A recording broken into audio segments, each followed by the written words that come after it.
meeste 400 meetri tõkkejooksu teine jooks. Teisel rajal väljaspool arvestust võistleb külaline Leedust Savjus Rapolas. Kolmandal rajal Sten Ütsmets, Tartu Ülikooli Akadeemiline spordiklubi. Neljandal rajal Aarne Link, Tallinna spordiselts Kalev. Viiendal rajal Jaak-Henrik Jagor, Tartu spordiselts Kalev. Kuuendal rajal Erik Jagor, Audientese spordiklubi. Seitsmendal rajal Tanel Ärm, spordiklubi Fortis. Ja kaheksandal rajal Risto Lillemets, kergejõustikuklubi Saare.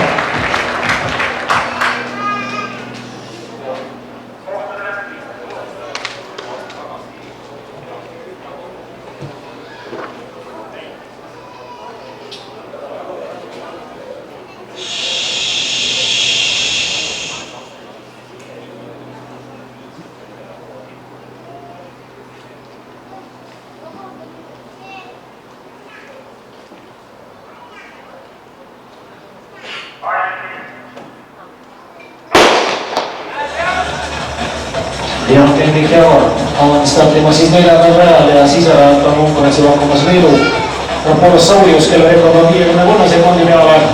Aga Jaak-Henrik Jagor tuleb rõõmsalt ja tuleb koos kõrval rajal asuva Erik Jagoriga. Hetkel on nad kaks esimest, aga selgelt on praegu vahe Jaak-Henrik Jagori kasuks, kel muide Eesti meistrivõistlustel on 3 hõbedat ette näidata sealt samalt distantsilt. Täna on siis suurepärane võimalus jõusta ennast ka esimest korda Eesti meistriks, aga Erik Jagor on lisavastupanu kõrval kasutamas ja see lihtsalt ei käi ja on keeruline, aga Erik Jagor natuke tulistab ja kas jooksab lõpuni minna? Erik Jagor ja Jaak-Henrik Jagor kestab keva ja kuidas on lõpp tulemas. Jaak-Henrik Jagor viimase võiks. Selge see kolonaalia